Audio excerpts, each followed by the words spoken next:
بسم اللہ الرحمن الرحیم۔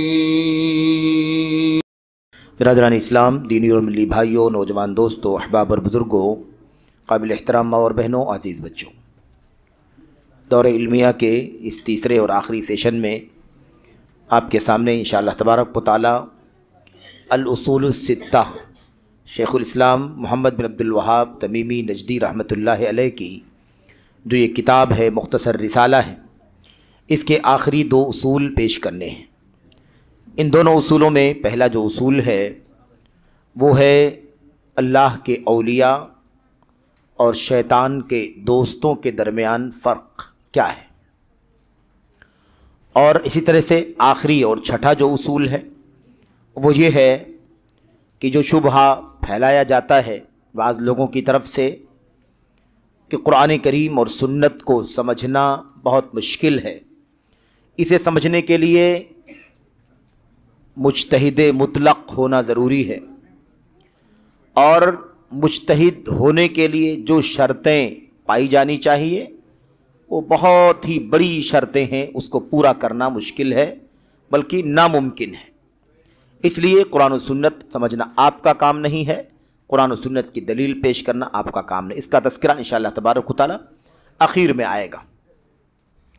آئیے پانچویں اصول پر گفتگو کریں۔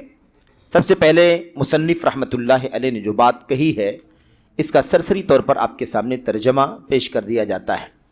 پانچواں اصول جو ہے بیان اللہ سبحانہ و تعالی للاولیاء و تفریقہ بینہم و بین المتشبہین بہم من اعداء اللہ المنافقین والفجار ویکفی فی ھذا آیت کذا و کذا۔ پانچواں اصول کہتے ہیں اللہ تبارک و تعالیٰ کا بیان کرنا کہ سچے اولیاء کون ہیں۔ پانچواں اصول یہ ہے، اللہ تبارک و تعالیٰ نے واضح کر کے بتا دیا ہے کہ سچے اولیاء کون ہیں، اور اللہ تعالیٰ نے یہ بھی تمیز کر دی ہے، فرق بتلا دیا ہے کہ سچے اولیاء اور ایسے ہی ان سے مشابہت اختیار کرنے والے، ان کی مشابہت اختیار کرنے والے جو اولیاء نہیں ہیں اللہ تعالیٰ کے لیکن اپنے آپ کو اولیاء ثابت کرتے ہیں، ان دونوں کے درمیان فرق کیا ہے۔ حقیقت میں وہ اولیاء نہیں ہیں بلکہ وہ منافقین ہیں، اللہ کے دشمن، اور فجار یعنی بدعمل بد کردار لوگ ہیں۔ تو ان لوگوں کے درمیان فرق کیا ہے؟ اللہ کے اولیاء اور فاسق و فاجر منافق بدعمل لوگ جو اللہ کے اولیاء اور صالحین نیک بندوں میں نہیں آتے، ان دونوں کے درمیان فرق کیا ہے؟ کہتے ہیں اس سلسلے میں 3 آیتیں یا 4 آیتیں غالباً یہاں لکھی ہوئی ہیں۔ فرماتے ہیں مصنف کی اس بات کو سمجھنے کے لیے کہ اللہ کے سچے اولیاء کون ہیں اور اولیاء باطل کون ہیں، اس فرق کو سمجھنے کے لیے ہمارے لیے کافی ہے اللہ کے کلام کی یہ چند آیتیں۔ پہلی آیت کریمہ قل ان کنتم تحبون اللہ فاتبعونی یحببکم اللہ ویغفر لکم ذنوبکم واللہ غفور رحیم۔ کہہ دیجئے کہ اگر تمہیں اللہ سے محبت ہے تو تم میری اتباع کرو، اللہ تعالیٰ تم سے محبت کرے گا، تمہارے گناہوں کو بخش دے گا، اور اللہ تبارک و تعالیٰ بہت زیادہ بخشنے والا ہے، بے انتہا رحم کرنے والا ہے۔ یہ آیت کریمہ کافی ہے جاننے کے لیے کہ اللہ کا سچا ولی کون ہے اور باطل کون ہے۔ دوسری آیت کریمہ کافی ہے سورۃ المائدہ کی، اللہ تعالیٰ فرماتا ہے یا ایھا الذین آمنوا من یرتد منکم عن دینہ فسوف یأتی اللہ بقوم یحبہم ویحبونہ۔ اے ایمان والو، جو تم میں سے مرتد ہو جائے گا اپنے دین سے تو بہت جلد اللہ تبارک و تعالیٰ ایسے لوگوں کو لائے گا جن سے اللہ محبت کرے گا اور وہ اللہ سے محبت کریں گے۔ تیسری آیت کریمہ کافی ہے سورہ یونس کی، اور اس میں 2 آیتیں ہیں، تیسری اور چوتھی، یعنی 2 آیتیں ہیں سورہ یونس کی۔ اللہ فرماتا ہے الا ان اولیاء اللہ لا خوف علیہم ولا هم يحزنون الذین آمنوا وکانوا یتقون۔ سورہ یونس کی آیت نمبر 62 اور 63 میں خبردار سن لو، اللہ کے اولیاء پر نہ قیامت کے دن کوئی خوف ہوگا اور نہ وہ غمگین ہوں گے۔ الذین آمنوا وکانوا یتقون، یہ اولیاء اللہ کے وہ ہیں جو ایمان لاتے ہیں اور اللہ تبارک و تعالیٰ کا تقوی اختیار کرتے ہیں۔ یہ 3 آیتیں کہتے ہیں کہ اس مسئلے کو سمجھنے کے لیے کافی ہیں۔ تھوڑا سا آپ تینوں آیتوں کے مضمون پر غور کریں۔ پہلی آیت میں اللہ تعالیٰ نے فرمایا کہ اللہ کے نبی علیہ الصلوۃ والسلام، اللہ سے تمہیں محبت ہے تو تمہیں اللہ کے نبی علیہ السلام کی اطاعت کرنی چاہیے، اتباع کرنی چاہیے۔ تو اللہ کے سچے ولی کی پہچان ہے نبی کریم صلی اللہ علیہ وسلم کی اتباع۔ دوسری آیت کریمہ میں سچے ولی کی پہچان یہ ہے کہ اللہ تبارک و تعالیٰ ان سے محبت کرے گا اور وہ اللہ تبارک و تعالیٰ سے محبت کریں گے۔ تیسری اور چوتھی آیت کریمہ جو سورہ یونس کی ہے، اس میں اللہ تعالیٰ فرماتا ہے سچے اولیاء کی پہچان یہ ہے کہ وہ ایمان والے ہوتے ہیں اور اللہ تعالیٰ کا تقوی اختیار کرتے ہیں، اور اس کے نتیجے میں اللہ تبارک و تعالیٰ انہیں ہر قسم کے خوف اور رنج و غم سے نجات عطا فرمائے گا۔ یہ تینوں آیتوں کا مضمون ہے اللہ کی سچے اولیاء کی پہچان یہ ہے۔ اب ان کے علاوہ جو ہیں جو اس شرط پر نہیں اترتے وہ اولیاء باطل ہیں، جس کا تذکرہ آئے گا۔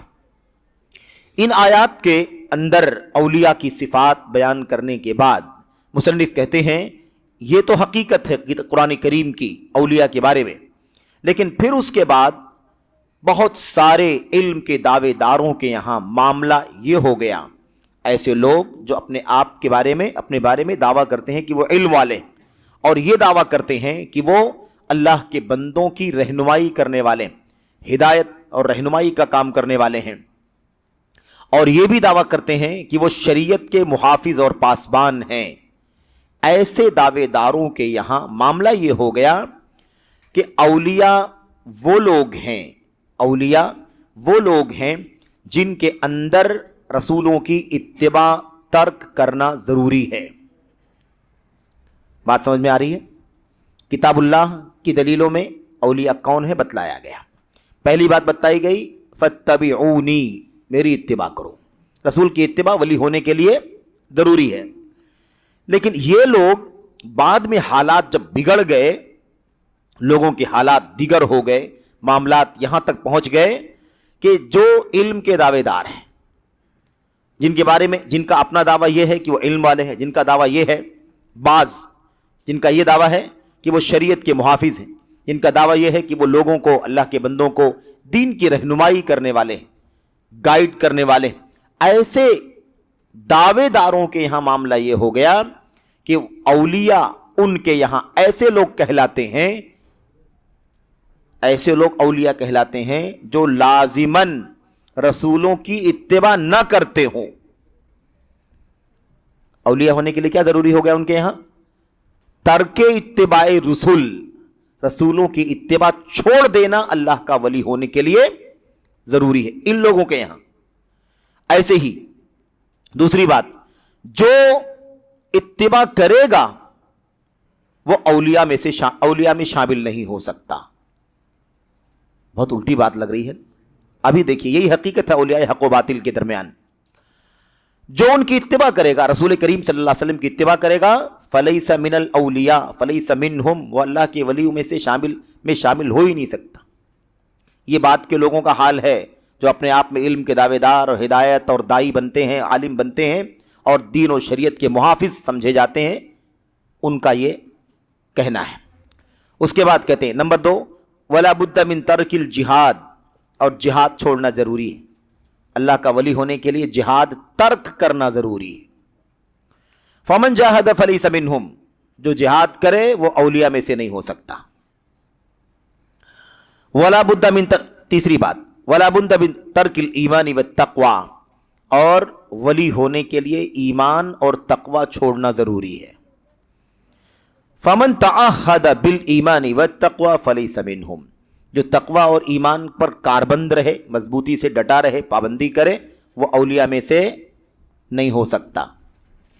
یا ربنا نسألک العفو والعافیت انک سمیع الدعاء، اے میرے رب، اے ہمارے رب، ہم تجھ سے عفو، معافی اور عافیت، سلامتی کی دعا کرتے ہیں۔ انک سمیع الدعاء، یقیناً تو دعاؤں کا بڑا سننے والا ہے۔ یہ ہے 5ویں اصول کا متن اور اس کا ٹیکسٹ، بالکل اختصار کے ساتھ اس کا سرسری معنی۔ اب آئیے ذرا دیکھتے ہیں اس کی تفصیل میں شارح نے شیخ عبدالرزاق بن عبد المحسن البدر حافظہ اللہ نے کیا کہا، اس کا خلاصہ اور نچوڑ۔ یہ 5واں اصول ہے اور بہت ہی اہم ہے مسلمان کے لیے اس کا سمجھنا۔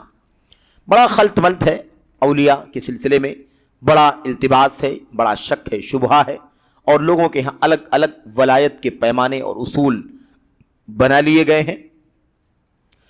اولیاء